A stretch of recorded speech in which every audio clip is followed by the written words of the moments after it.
Good afternoon, everyone. I wanted to start with a word about the horrific news out of Lewiston, Maine last night, where we saw another tragic shooting that has taken at least 18 lives, injured many others, and left countless people in grief, shock, and trauma. As the President said in a statement earlier today, he and the First Lady are praying for the victims and their families, for those still fighting for their lives, and for the families, survivors, and community members reeling from this latest act of gun violence. And importantly, we continue to urge all residents to heed the warnings and guidance of the local officials, and federal law enforcement are on the ground to assist with the response. During the state dinner last night, the President was informed and stepped out to receive an initial briefing of the shooting. Later, he stepped out to speak with Maine Governor Janet Mills, as well as Senators Collins and King, and Congressman Jared Golden. He pledged full federal support in the wake of this horrific tragedy. This morning, the President received another briefing on the shooting from senior advisors, and he ordered that the U.S. flag be flown half-staff at the White House and upon all public buildings and grounds, out of respect for all the victims as well. So I want to echo the President's sentiments on this tragedy and the epidemic of gun violence in general. This is not normal. We cannot accept this. There have been literally hundreds of mass shootings in the last year alone, leaving empty seats at dinner tables across the country, and leaving those who survive these heinous acts both physically and mentally scarred. And while we have made progress since the President signed the bipartisan Safer Communities Act into law, much more must be done.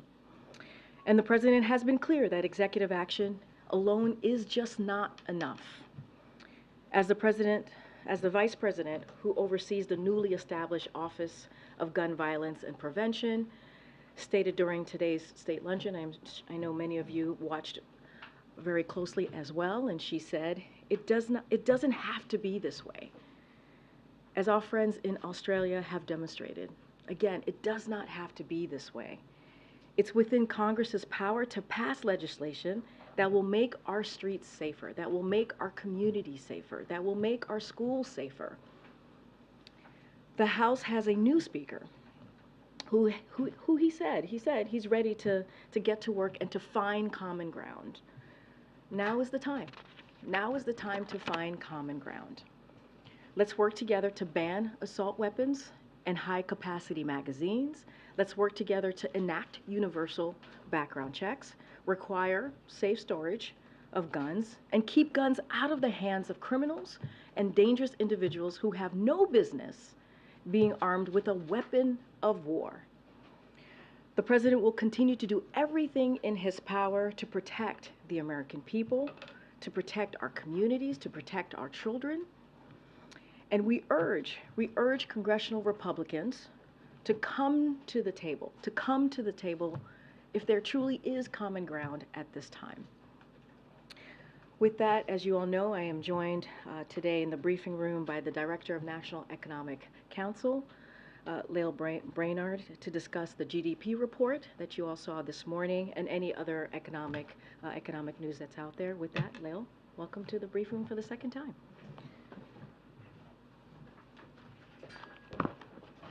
Well, we thought this might be a good moment to look back to this time last year and recall what the experts were saying about the U.S. economy. A year ago, the consensus view was that unemployment would need to go up to 4.5%, and the economy would need to stall out in order to get inflation down to where it is today. It turns out that was wrong, and you can see that here in the chart. U.S. growth has been much stronger than the naysayers believed. Unemployment has remained below 4% this entire time, but inflation has actually fallen in line with that forecast. In fact, today we learned that GDP grew by 4.9% in the third quarter, even as core PCE inflation on a quarterly basis fell to 2.4%, its lowest level in nearly 3 years. That strong economy is a testament to the resilience of American consumers and American workers, supported by President Biden's plan to grow the economy by growing the middle class. Consumer spending is robust as Americans have rejoined the labor force in record numbers, and real wages are up over the last year. President Biden vowed to build the economy from the bottom up and the middle out, and that's exactly what we're seeing in the data. Last week's survey of consumer finances showed that Americans' median net worth is 37% higher than it was before the pandemic, adjusted for inflation. That's the largest gain in the history of the survey, and the wealth gains were strongest for the bottom half of the income distribution and for Blacks and Hispanic families that have traditionally not seen as large gains. Just yesterday, the UAW and Ford reached a historic tentative agreement that provides a record increase for auto workers and is a testament to the president's strategy to ensure a strong future for auto manufacturing here in America with good union jobs. That's good news for American workers and good news for the future of the U.S. auto industry. So in the data in that agreement, we can see that the president's strategy is yielding real results, even as we continue to work to bring costs down. Thanks, Lael. So I want to. So the president celebrated the GDP report, saying that it's a testament to the resilience of the American consumer. But the report also showed that personal savings dropped by $360 million. Do you have a message to Americans who are dipping into those savings to afford the inflation? Well, again, as I said, what you are seeing is Americans are back in the labor force in record numbers, much higher participation that was anticipated, and higher than pre-pandemic. So they're at work, and that is showing up also in the wealth number. So if you actually look at American households' median wealth in inflation-adjusted terms, it's actually gone up since before the pandemic. So I think the U.S. consumer, U.S. workers, they are absolutely the reason that we're seeing this resilience in the economy, and they are actually seeing increase in their wealth over this period. Well, what about a message to Americans who are dipping into savings to afford their lifestyle? So I think that, again, because net wealth is rising, because real incomes are rising, because Americans are working, that's exactly what we would want to see in the economy. Are you no longer worried about a recession in the near term? So I think the data in recent months has all pointed in the same direction, which is that we are seeing strong ongoing growth with inflation coming down. We're seeing unemployment staying below 4%, 20 months in a row now, with inflation coming down. And so those data, which have been sustained now for a relatively long period of time, suggest that there's ongoing resilience there. We're seeing small business formation at a record rate. There's a lot of dynamism in the economy that people are really taking notice of. And you know that the president has a historic legislation that is leading to historically high amounts of construction in the manufacturing sector. It's really leveraging private sector investment. So for all those reasons, the ability to see the economy continue growing with inflation down, strongest growth, lowest inflation among the G7. Good, John.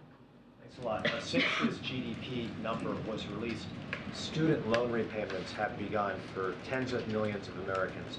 Is this a headwind that you see in the U.S. economy for Q4? What other headwinds do you see for the rest of the year? Yeah, so the consumer was very strong in the third quarter. And we believe that based on the strong job market that we can continue to see resilience there. But the president has always said that he would like to see student debt relief go forward. He's continuing to look to find avenues to do that in the wake of the Supreme Court decision. We've already announced a number of programs that have led to large and significant relief for a large number of Americans, but he's going to continue working to make sure that the full amount of student debt relief is available over time. And then what other headwinds do you see for the fourth quarter? So right now, what we see going into the fourth quarter is continued ongoing investment on the basis of the clean energy tax credits and the CHIPS program, the infrastructure law. So there should continue to be a lot of private sector interest. We certainly see it in the numbers, $614 billion worth of private sector investment on the basis of those laws. So those things I think will continue to provide uplift. The global economy, there's some soft spots there, so perhaps a little headwind there. Last question, go ahead. To follow on the consumer spending side, do you expect the pace of consumer spending to ease in the coming months? And a follow-up on that if I can. You know, there is the possibility that from quarter to quarter you see some variation. So it's hard to know right now what retail spending and consumer spending more broadly is going to look like. Again, consumers have good sources of income, real wages rising, strong employment, strong participation in the labor force, but from quarter to quarter we could certainly see variations in the relative contribution of consumers relative to business investment, for instance. And how do you see the recent spike in borrowing cost affecting consumer spending? So certainly consumers and businesses are taking into account the cost of credit, and that is, I think, a headwind on the economy. Despite that, we've seen really strong GDP, 4.9% in the third quarter, and we think that's because there is strong support from the policy on the investment side of the economy, the president's historic legislation there, and his broader plan to grow the economy from the middle out. Okay, thank you so much. Thanks, you. Lael. Thank you for coming back. Okay, we're moving on. Okay, yes. As you know, Admiral John Kirby is here I think you have something to share at the top and also take any of your foreign policy questions. Admiral? Thanks, Karine. Good afternoon, everybody. Let me start. I've got a couple things I want to get through. Let me start with the Middle East. The president continues to be routinely updated by the national security team on the situation there. Obviously, continuing to support. We are continuing to support Israel's military security assistance continues to flow to them as needed, almost on a daily basis. And obviously, we're still laser focused on the humanitarian assistance situation, making sure that more food, water, medicine can get in. Since the 21st of this month, some 74 trucks have now gotten in, 12 over just the last 24 hours. Not enough. More needs to go. And we're working with partners on the ground to see if we can accelerate and increase the flow of humanitarian assistance in. So again, it remains a high focus for him and for the national security team. I do want to, if you'll allow me to, just to take a couple of minutes to update you on the battlefield situation in Ukraine. As we have said publicly, Russia has launched a renewed offensive in eastern Ukraine across multiple lines, including around Avdiivka, Liman, and Kupiansk. Now, I spoke about this in a gaggle recently, but this offensive was not a surprise. We've been watching this build and come. We've warned that President Putin still aims to conquer Ukraine, and we've been working to ensure that Ukraine has the equipment it needs to defend its territory. Just today, you may have noticed, we announced another package of security assistance, which includes air defense capabilities, Javelin anti-tank missiles, more artillery ammunition, and more ammunition for the high mobility artillery rocket system, otherwise known as HIMARS.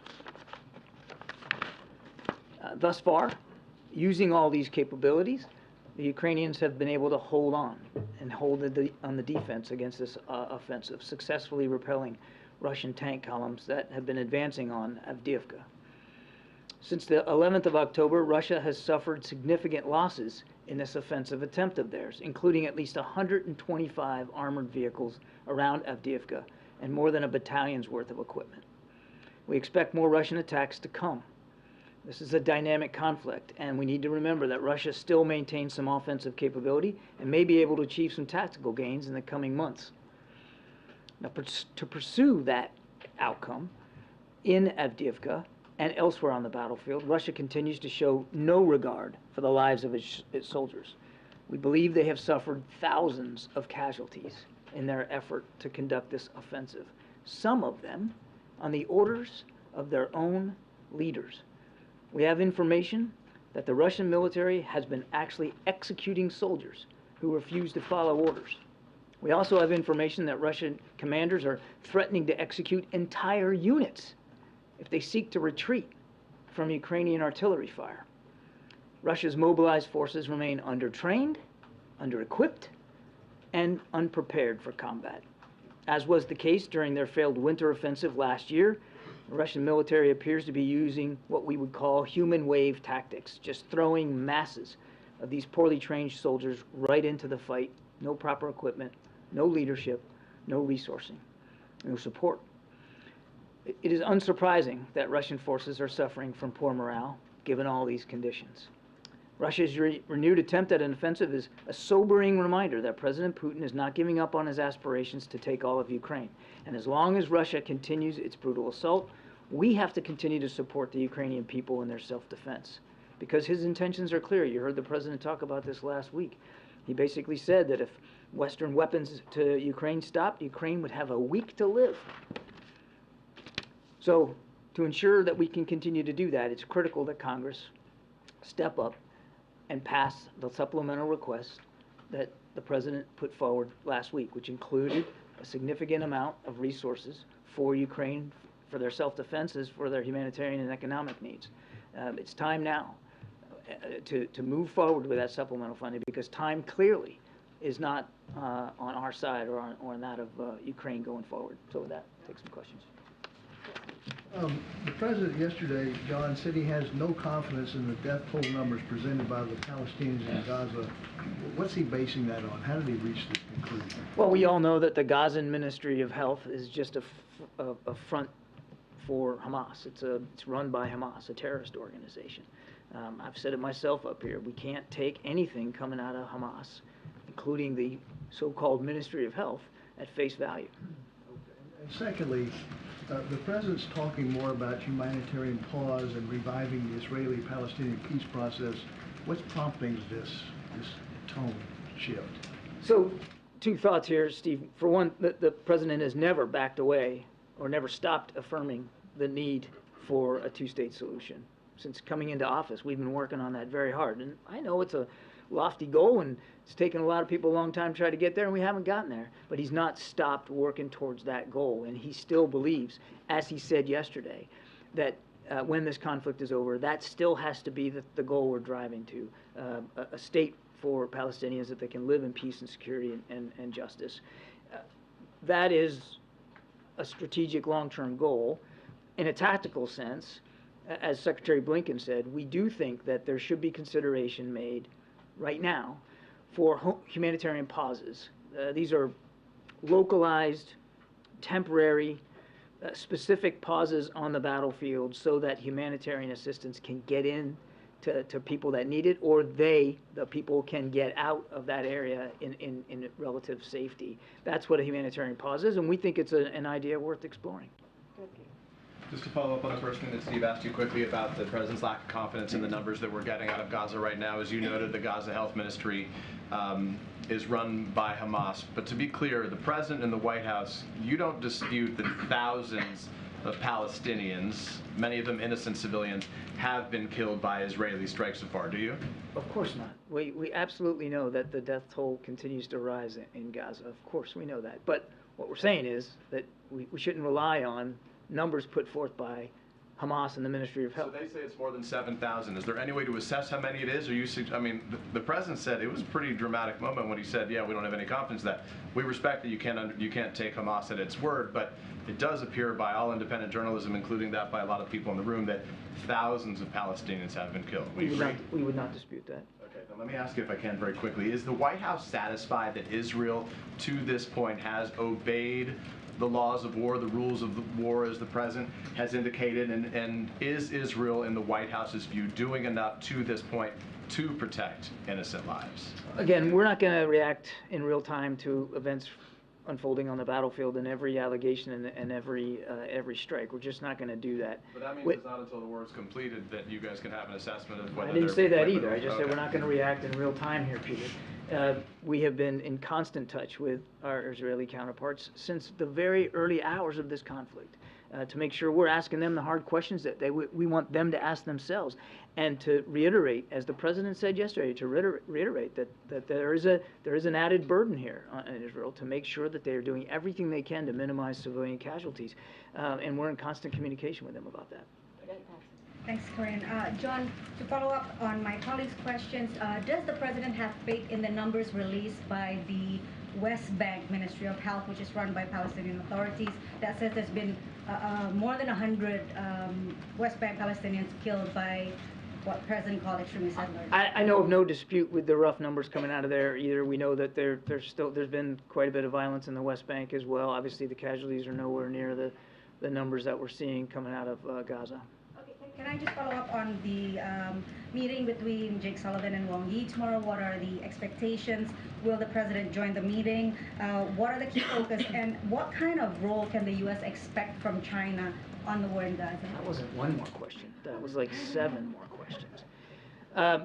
Mr. Sullivan's looking forward to this discussion with Wang Yi. I think you know he's going to be starting out with meeting Secretary Blinken later this afternoon, and then tomorrow with Jake here at the White House. And it's a chance to continue the conversation that Jake himself has had with our PRC counterparts now for many, many months. It's another milestone in that effort to keep the lines of communication open with the PRC. Now, it'll be an opportunity for Mr. Sullivan to obviously address areas of concern that we continue to have with some of the PRC behavior, particularly in the South China Sea. But it'll also be an opportunity to explore ways in which we can continue to keep these channels open and to try to get open the military-to-military channel communication, which is still closed. The role of the Gaza? I'm sorry? China's role in the conflict in Oh, Gaza? I'm sorry. Yeah, I have no doubt that part of this discussion, the agenda, will be what's going on in the Middle East and getting the Chinese perspective and certainly looking for ways to encourage them to be helpful. Go ahead, Michael. Thank you, Karine. John, the Florida governor says that the state is sending weapons and drones to Israel at the request of the consulate in Miami. Have you been coordinating with the Florida government on this, and can states just send weapons and other material to foreign states? I would certainly let the governor speak to what Florida's doing. It is not illegal for the governor of a state to offer a measure of foreign assistance to another country. There are laws and regulations which govern how the export process is handled, and that's all done through commerce. I couldn't speak with authority today about whether the governor is checked all those boxes or not. You really should talk to him and his staff, but it's not illegal for a state governor to do that kind of thing. Just one quick follow-up on all of the questions regarding the death toll coming out of the Hamas-run health ministry in Gaza. Do you have any sense, you acknowledge that thousands have died in Gaza, do you have any sense of the percentage of those that are Hamas militants versus civilians? I do not. Thank you, Admiral. More than 30 U.S. service members have been killed in attacks on U.S. troops in Iraq and Syria. Will the U.S. respond militarily, and is the U.S. prepared to lead another war in the Middle East? I don't know. I don't think. Did you say 30 have been killed? I don't. Have been injured.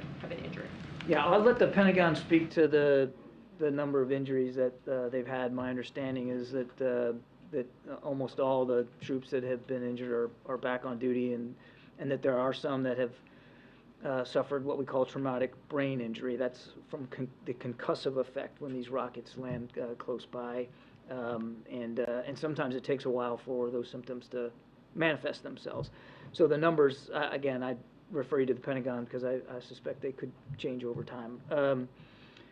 As the President said yesterday, we've got troops in Iraq and Syria that are there on a very important mission, going after ISIS. Still viable mission, because it's still a group that poses a threat.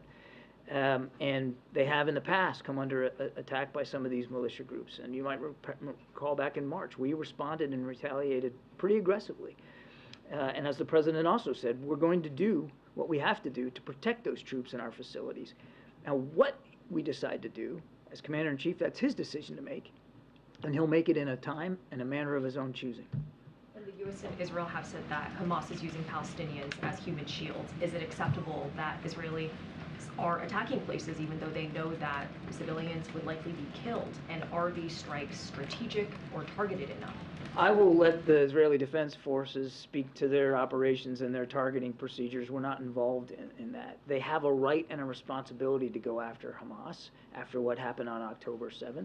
And we've said, as I just mentioned to Peter, we've obviously had conversations with them about, and the President said yesterday, the need to be careful about causing civilian casualties and to be targeting Hamas leaders in a way that minimizes risk to civilians and to collateral damage. You mentioned the idea of a humanitarian pause a little earlier. Did the President raise that with Netanyahu when they spoke yesterday? I won't go beyond the readout. When we talk about a humanitarian pause, can you fill out a little bit more of what the U.S.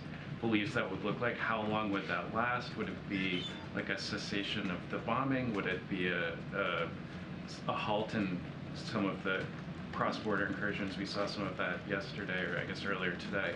Would it be just halt in the cross-border incursions? The Israelis sent tanks over the border very briefly yesterday. So would it be a halt in that, a halt in the bombing? What exactly would it look like, and how long would it last? Not going to be a satisfying answer to you, but the answer is it depends. A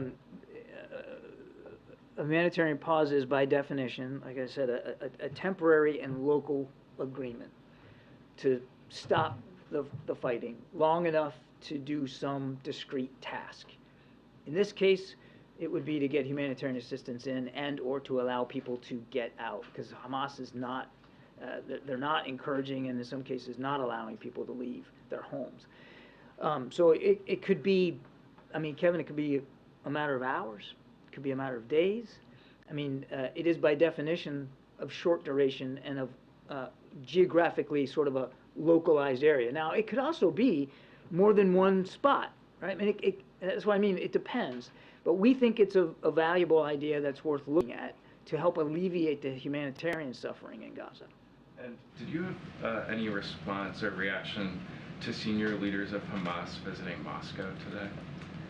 I can't speak for their travel habits or with their conversations with the Russians. Our message to any other nation around the world is this is not a time to be supporting Hamas's ability to continue to kill Israelis, and it's certainly not a time, or any nation out there that wants to be involved should look for ways to be involved to help Israel defend itself and to help get humanitarian assistance in. So we'll see what comes of the conversation. Two quick things.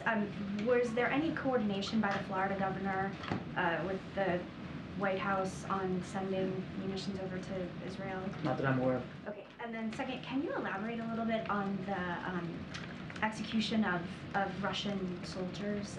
How long has it been going on? Do you have any idea how many people and why? It seems kind of, I don't know, they're getting rid of their own soldiers, you know?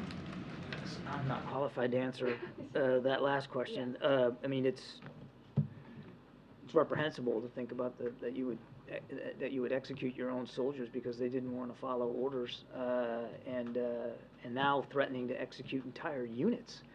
I mean, it's barbaric. But I think it's a symptom of how poorly Russia's military leaders know they're doing, and how bad they have handled this from a military perspective. From the very beginning, we've been talking about poor command and control, poor logistics and sustainment. They can't feed their guys in the field for crying out loud. And now again, they're willing to shoot them for not following orders. It also speaks to the desperation in the manpower crunch. I got asked this question a day or so ago, but Russia obviously, bless you, Russia obviously has a bigger military than Ukraine, and they have access to more manpower to man it. But they are in such desperate need to make some kind of progress, particularly in the Donbass, the Donetsk area, that they are literally throwing young men into the fight who haven't been properly trained, haven't been properly equipped, and certainly are not being properly led. Thank you, Karine. John, the president said that if Iran or its proxies attacked U.S. troops, that we would respond. So what is he waiting for exactly? He did say that. Where's the response? He said that. And he said that we will. Repeating the warning is the response? Jackie, come on now. It's not his question. I'm not going to telegraph punches here from the podium. We have responded and retaliated in the past, quite aggressively, in fact, back in March. And as the president said, we will not hesitate to protect our troops and our facilities, but we're going to do it at a time of our choosing, in a manner of our choosing.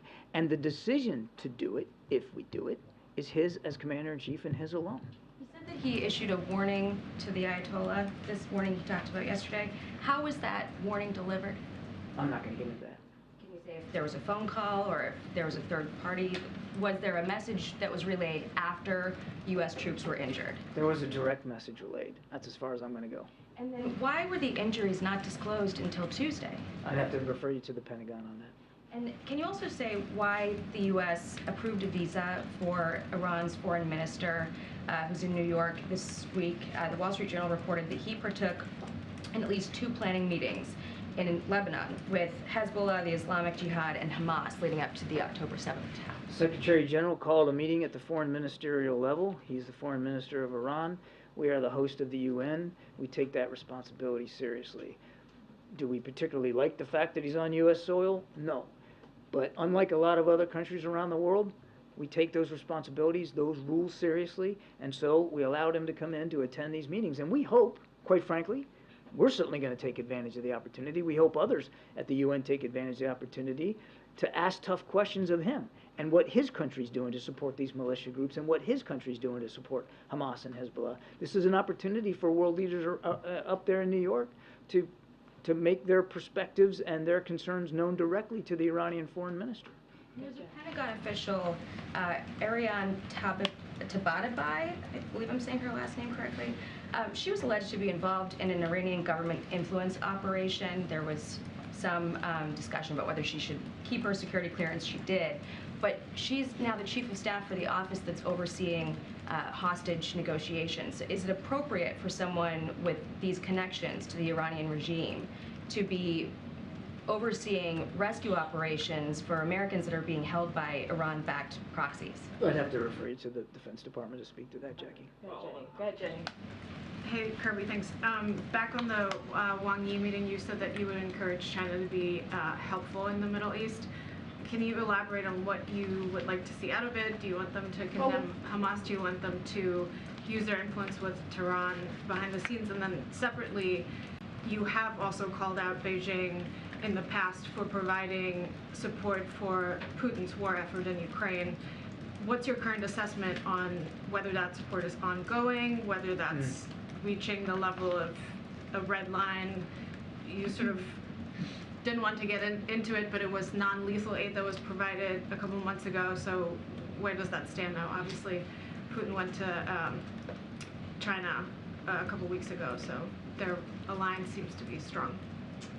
We still haven't seen any indication that China is willing to provide lethal capabilities to the Russian military. We just haven't seen that. And as for them being helpful, they are able to have conversations in some places, like Tehran, that we aren't. So we'll see what Mr. What Wang Yi says when he gets here tomorrow or this afternoon. But there's if I think it would be irresponsible if we didn't try to explore this issue with them and see what their thoughts and perspectives are. Thanks, John. back to the numbers, aid groups, including the United Nations, that are working in Gaza, cite those numbers of the health ministry. Are they wrong to do that? They can make their own decisions about what numbers they want to cite. We're not going to cite The them. State Department is also using these numbers internally. Sorry. I was going to actually mention that. Thank you, Raquel. I mean, the State Department has cited those numbers. Has cited them in the past, but what we've seen... Is the administration's position that it is now, Hamas is now manipulating the numbers now, but not before? Well, do you remember that attack on the hospital? And what did the Gaza Ministry of Health put out? Something like 500. They slapped the number 500 on it, you know, within the hour of that attack. And of course, the same Ministry of Health said it was an Israeli airstrike. So we know that's not true. And we've now since found out that the numbers aren't that high either. They never got up to 500. Now, it was at least a couple of hundred, and that's terrible, and that's atrocious, and that's sad, and we all obviously grieve with the families and loved ones who are affected by that. But the numbers are not reliable. They're just not reliable. And I don't need to tell you how to do your jobs, but if you're going to report casualty figures out of Gaza, I would frankly recommend you don't choose numbers put out by an organization that's run by a terrorist organization. Go ahead, Raquel. Okay, thank you so much, Karine and John. So besides saying that he doesn't have confidence in these numbers, the president went further to say that innocents will die and that this is the price of the war. You also said that. I have indeed. Yeah, don't you think this is insensitive? There being very harsh criticism about it. For example, the Council of American Islamic Relations said it was deeply disturbed and called on the president to apologize.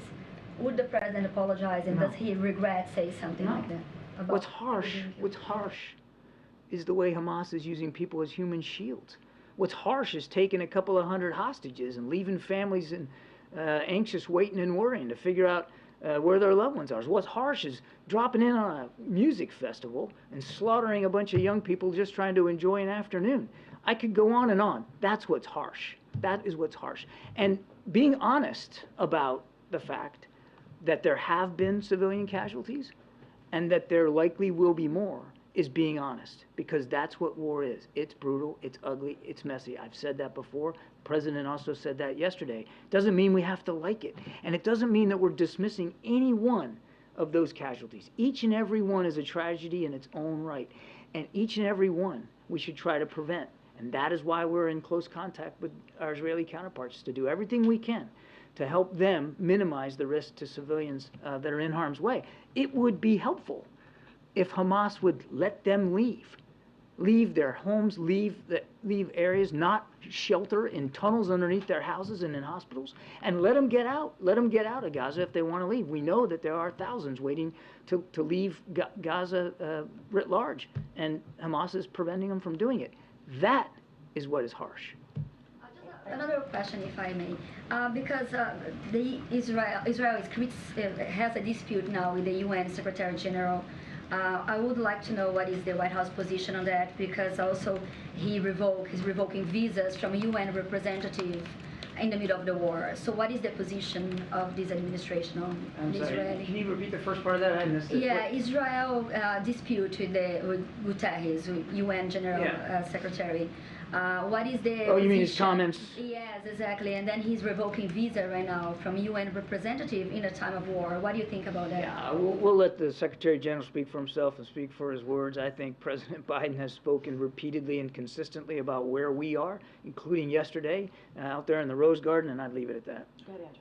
Can you be any more specific about how soon U.S. funding for Israel might lapse if Congress doesn't take action? I know you said it's difficult to estimate, but are we talking days, weeks, months? It's difficult to know because it's driven by the pace of operations and the security assistance that's flowing and their expenditure rate. I'd say the same thing about Ukraine. I just know that time's not on our side. The runway's getting shorter with every passing week. We need that supplemental funding. And just briefly, as you know, my colleague Evan Gershkovich turned 32 in prison today. Any update on his case? And is there any concern that the focus on American hostages in Gaza could distract from efforts to release him? There's not going to be any distraction about our efforts to get Evan or Paul home. I should say Evan and Paul home. That work continues. I wish I had an update for you. I don't, except to say that the team has not stopped working on both of them and trying to get them out. But we just don't have a negotiation to speak to, and no progress to make, but it is very much an active effort, and again, our thoughts continue to be with both families. Admiral, as you know, Al Jazeera journalist Lael family was killed by an Israeli airstrike yesterday. His family was told to take refuge at a camp where they'd be safe, and it happened while our bureau chief was reporting live on air. This is coming as reports are emerging that the Secretary of State also told Al Jazeera to tone down its coverage of the war in Gaza. Does the President believe that targeting Al Jazeera journalists and their families should end? The President doesn't believe that targeting journalists at all in any way is appropriate, but I can't speak to the specifics of that case. I've seen the reporting, and certainly our thoughts and prayers go out to his family. I mean, that's just horrible. But I can't speak to the circumstances in which that strike occurred. But make no mistake, the President believes strongly in what you all do for a living and how you need to be able to do that freely and securely. And we know that all of you take great risks sometimes in doing that job. But I'm talking about Al Jazeera journalists specifically in light of the reports that Secretary Blinken approached the Qatari government asking us to tone down our coverage. So you're asking me in the context of like do we have some kind of beef with Al Jazeera? Yes. I'll let the Secretary and their staff speak to his conversations in the region. I won't do that. We recognize Al Jazeera as a valuable voice and an outlet that has incredible reach in the region and beyond. I don't need to tell you that. It's truly a global network, and we value the work that you do. One quick question, just because the Committee to Protect Journalists says that at least 24 journalists have been killed in Gaza trying to cover this story. Are you concerned that Israel is trying to silence journalists who are trying to tell both sides of this story, including our Al Jazeera Arabic bureau chief? I've not seen any indication whatsoever that Israel is going after journalists, in particular because of them trying to tell the story. I've seen absolutely zero evidence of that. That's an unfounded allegation. Good answer. Thanks. Admiral, do you have any update at all on the progress of the attempts to have hostages freed? Nothing that I can speak to today, no. And the President said yesterday that he has conveyed to the Prime Minister that if there is any way to buy some time to free these hostages, that there should be a humanitarian pause. But if there is no progress, how long should that pause last? It should last as long as we need it to last to get the hostages out. But to Kevin's question, I mean, a pause is by definition temporary and perhaps localized. Again, we can't assume that all these hostages are in the same place or in the same sets of conditions. And while I don't have anything to specifically report out to you today, I can promise you, to your question of no progress, I can tell you that we're working on it very hard with our partners in the region. We want to see all those hostages released. Right. I guess what I'm saying is, does Hamas need to show some effort to release more of these hostages in order to justify a humanitarian pause? Well, again, that gets into negotiating tactics, and I'm not going to do that. I mean, it would be foolhardy for me and dangerous if we started negotiating here in public in the briefing room about how those hostages how we can work to get them out. We need to keep that in private diplomatic channels, but the work is ongoing and aggressively so. And Hamas recently said that 50 of the hostages have been killed in Israeli bombing raids since the conflict began. You talked a lot about the fact that the U.S. doesn't trust the numbers that are coming from Hamas, but do you have any way to independently verify whether that figure is correct or not? No. Good, Dan. Thanks, Karine. Thank you, Admiral. On the visit of the Chinese Foreign Minister, sorry if I missed it, but did you say if we can expect the President to drop by on that meeting tomorrow? I don't have anything on the President's calendar to speak to. Go, Jake. Thank you, Karine, and thank you, Admiral. I just want to start off by saying anyone who's got beef with Kimberly is going to have to deal with me first. Sorry? Anyone who's got beef with Kimberly is going to have to go through me first. Okay. That's why I consider myself fair warned then. Yeah. I've got one question I will follow up regarding the two-state solution. What is the President's vision for what that would actually look like? And are there any preconditions or contingencies that would be in place? And we're not there yet. I mean, obviously, the idea of a two-state solution is not a new idea, and it's one that President Biden has believed in for a very, very long time through all his foreign policy experience. Getting there has proven difficult. I don't need to tell you that, and obviously, it's going to remain a difficult task. But what we hope is that it's not illusory, that it's not impossible. But what that could actually look like once we can get folks to the table, I mean, all of that would have to. That will come in the future. I couldn't possibly begin to describe exactly what the parameters would look like right now.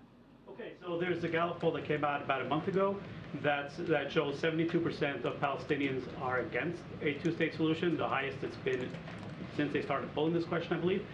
And furthermore, they showed 84% don't have confidence in this current administration's ability to bring about a peace agreement. How do you work with those kind of numbers? We just keep working towards the goal. I mean, recognize that there's different opinions out there, but we don't enact policy. We don't pursue the potential and the promise for peace and security in the Middle East based on opinion polls. Last question, Ali. Thank you. Why do the President believes that the recently announced India, Middle East, Europe economic corridor threatens some players in the Middle East? Say again. President has said over the last week twice that this is an instinct that the IMEC corridor announced with the G20 summit may have precipitated Hamas terrorist attack against Israel. So my question is... I think you misunderstood him. What he said was that he believed that the normalization process and the agreement that we were trying to reach between Israel and Saudi Arabia for normalization, which we believe is an important stepping stone to getting to a two-state solution, was what may have motivated Hamas to conduct those attacks. I think you misunderstood what he actually said. I have one more question. Thank you. Can I ask one more question? That's up to Karine. No, go ahead. Karine says yes. Has Canada shared with you any evidence of its allegations against India? I won't talk about intelligence matters one way or the other, certainly not from here. Thank you, everybody. Thanks, Admiral. Thanks, John. Thank you ma'am. so much. Okay. All right, Colleen, good to see you. You too. Has the new speaker been invited to the White House? And is the president concerned about working with the new speaker given his track record on gun control, on abortion, on the 2020 election? So a couple of things.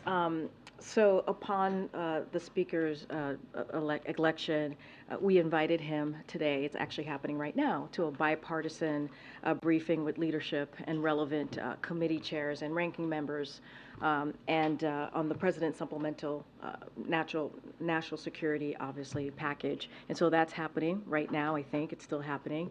And so the speaker is here, and he did join that briefing. And and the other questions. So the president was asked yesterday about 2020, and the president, I think, answered it pretty straightforward. You heard him say that when it came to the 2020 election, we had more than 60 judges who basically threw those cases out of the court or proved it to not be true, right? When it came to the accusations that the elections were not, I guess, real, or whatever, however they said it in 2020. But also, a Trump administration said the 2020 election was the safest, the safest election that we've ever had, right? And you heard that from the Trump administration. And the president also said that, he understands the Constitution. So the president answered that question. Look, more broadly, as it relates to the speaker, the president has said that once Congress, the House conference, was able to get their affairs in order after spending 22 days to pick a speaker, in their chaos that we have seen them do the last 22 days, once they figured that out, he would be willing to work with them in good faith to get things done on behalf of the American people. We've been able to do really big things in a bipartisan way, whether it's the Chips and Science Act, whether it's the infrastructure law. We've been able to do that to deliver for the American people, and the president wants to do that. He wants to continue that progress.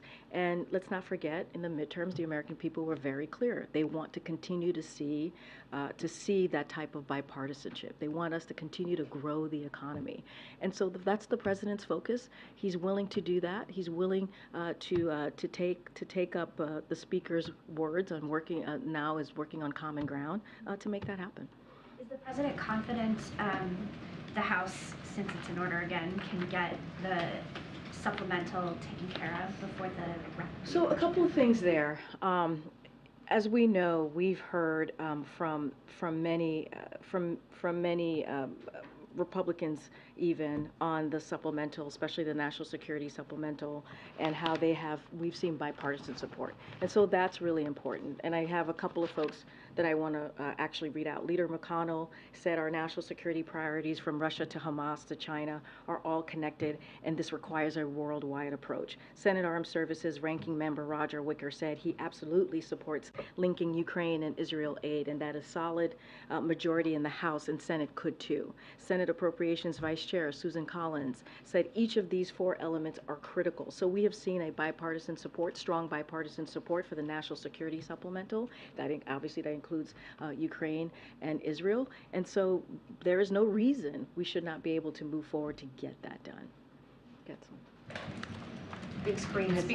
Sorry. Thanks, Karine. So Speaker Johnson's voting record shows that he is strongly opposed to gun safety legislation. Even when Democrats controlled Congress, they could not pass the universal background checks or the assault weapons ban. So what realistically can get done with the speaker? How can a deal around the speaker? Look, I hear the question. I mean, look what just happened last night.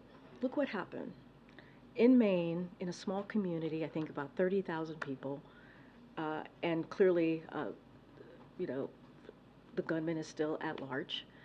And so it's a dynamic situation on the ground. But as far as we know, 18 people were killed. And we should not have weapons of war in our communities, in our schools, and anywhere in our communities. And this is an epidemic. This is a gun violence epidemic. And the time is now to act. And here's the thing, Speaker Johnson and all of the members on the Hill, Republicans in Congress, they have the ability to stop this. They have the ability to put forth legislation to deal with this issue. They can change this. They can help save lives. And we're just not going to take, it's great to hear thoughts and prayers. We obviously want to give the families who are dealing with this tragedy and the victims who are clearly dealing with this tragedy, obviously we want them to make sure that they know that they're in our thoughts and prayers. But that's not enough. That's not enough. And so we were able to do a bipartisan piece of legislation to deal with gun violence, a piece of legislation, obviously that's law that we hadn't seen in 30 years. So there's ways to get there. There's ways to get there. But executive actions is not enough. We got to do more. And just because, it may be difficult, it may be hard, doesn't mean that we stop. Doesn't mean that we stop fighting, and that doesn't mean that the president is going to stop saying over and over again that we have to stop this gun violence epidemic.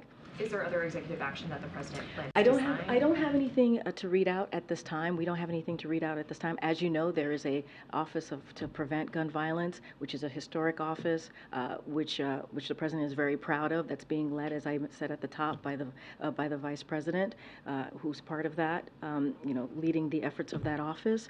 But look, we have to continue to do the work. We have to continue to do the work, and that has to be done legislatively. We can't just continue to do executive actions. As you know, the president has done more than 24 of them, signed 24 of them, but we need to do more. We need to sign legislation into law. We need to build on the bipartisan action that was taken last year. Go ahead, Kevin. Just to clarify, is the speaker meeting the president today? I don't have have anything to read out on the president on a visit with the president. What I can say is that the speaker is indeed here. He was, when I walked out, getting a briefing with other members of Congress on obviously the national security supplemental funding package, which we believe is an important package to move forward and has strong bipartisan support. And was yesterday the first time that President Biden has ever spoken to Mike Johnson, or So- do they have any relationship? So I don't have any engagement to list out. I can say that when there was the congressional picnic,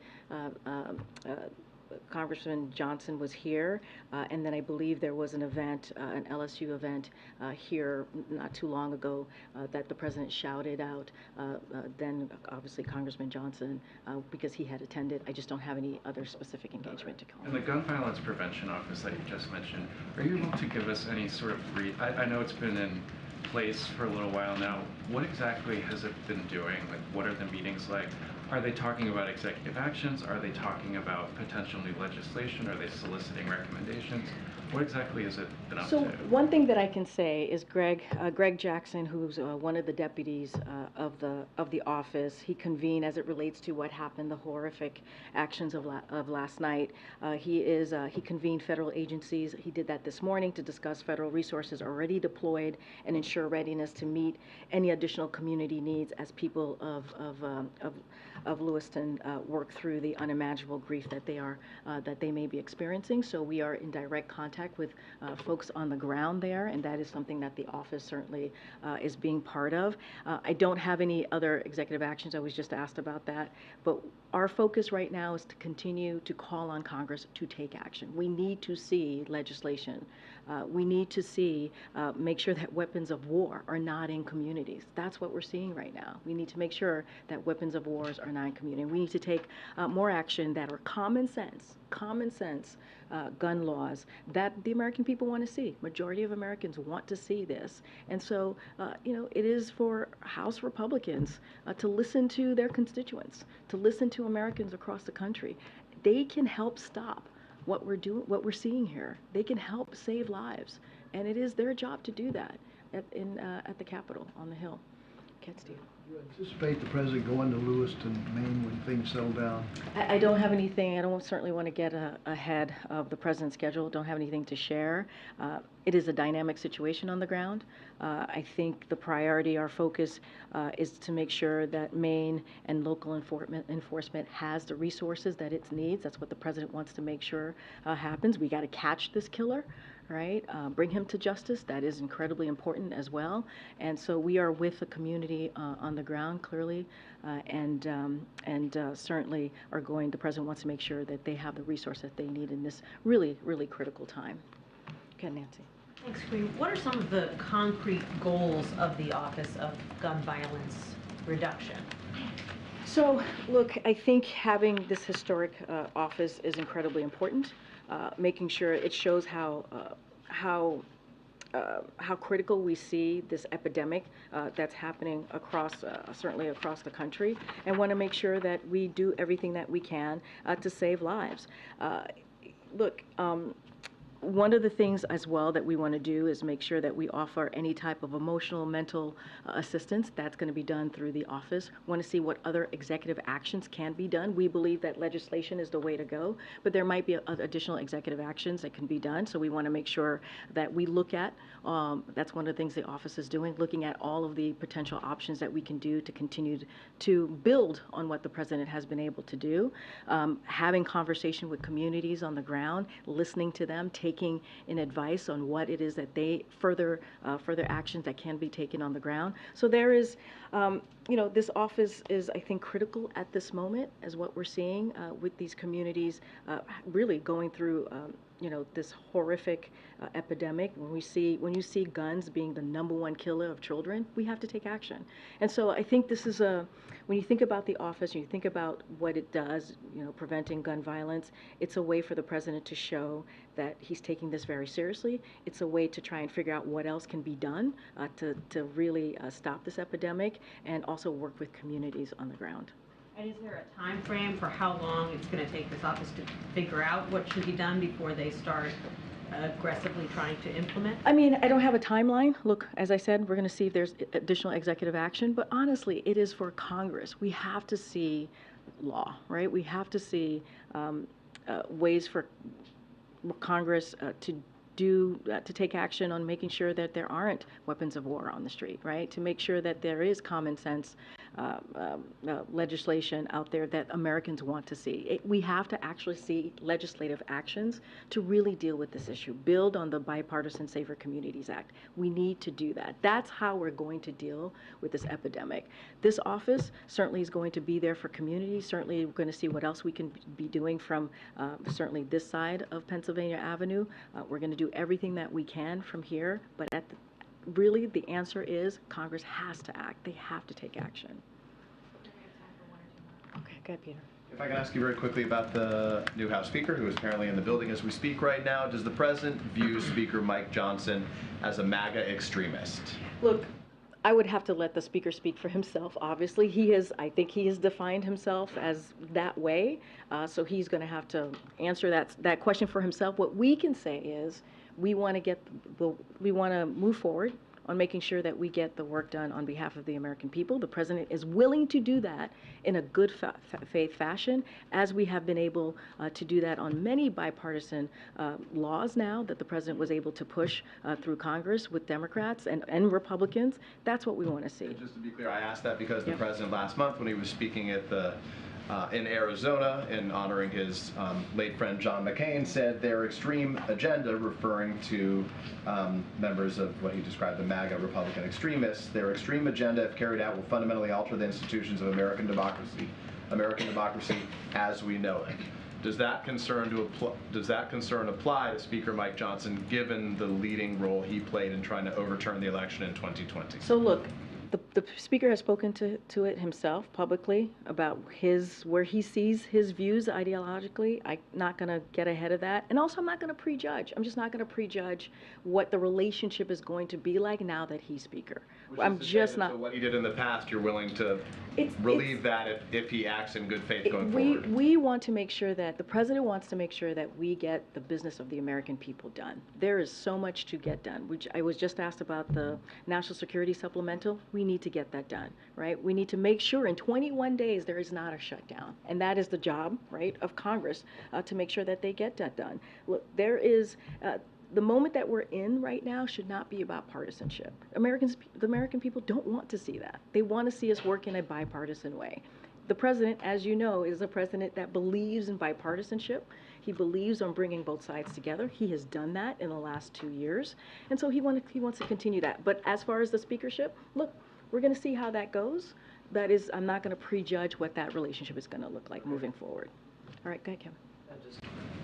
You said you don't want to prejudge, but the Biden campaign put out a statement yesterday calling Johnson MAGA, Mike Johnson extreme, and a loyal foot soldier of President Trump. I mean, does that sort of break with your message here? Look, I'm not going to speak to what the campaign does. That's the campaign. I'm going to speak to here right now in this administration, speaking for the President in this administration. And what I can say is the President, and this is something that he has said himself, that he wants to work in good faith with whoever they had chose to be Speaker. It happens to be Speaker Johnson, and he wants to deliver for the American people. That is something that the President has said himself over the last couple of weeks as well. And so that is going to be our focus. That's what we want to get done. There is a lot of work to get done. We have two supplementals that are out there. One is the domestic one is the national security supplemental. They are urgent. We believe are urgent needs as we speak about our national security, as we talk about disaster relief, right, child care. All of these things are important to the American people, and that's what the President's going to focus on. Gosh, there's a lot of hands. Go ahead, John, in the back. As it relates to the new Speaker, is keeping the government funded a major test for this new Speaker? If there's a government shutdown, do you essentially say, well, it's all the new Speaker's fault? How do you view that? I'm not going to get into hypotheticals. We know that we have 21 days to make sure, and it's their job, right? We've been very clear. It is their job, Congress, to make sure the government stays open. They have 21 days to do that. Now they have a Speaker. Now they have to make sure that we do that continues, that the government stays open, that we don't have our military or federal employees not getting paid on critical programs that are out there that the American people need. That needs to continue. And so we'll see what happens. Again, 21 days to get that done. As it relates to other priorities that the president has that we believe are bipartisan priorities. I just talked about disaster relief. I talked about child care. All of those things are bipartisan, has bipartisan support. So we believe those things can get done. I'm getting pulled by the team here. Okay, guys, we'll be back tomorrow. Okay, go ahead. You have the last question. Okay. Nope, right here. Thank you. Yeah.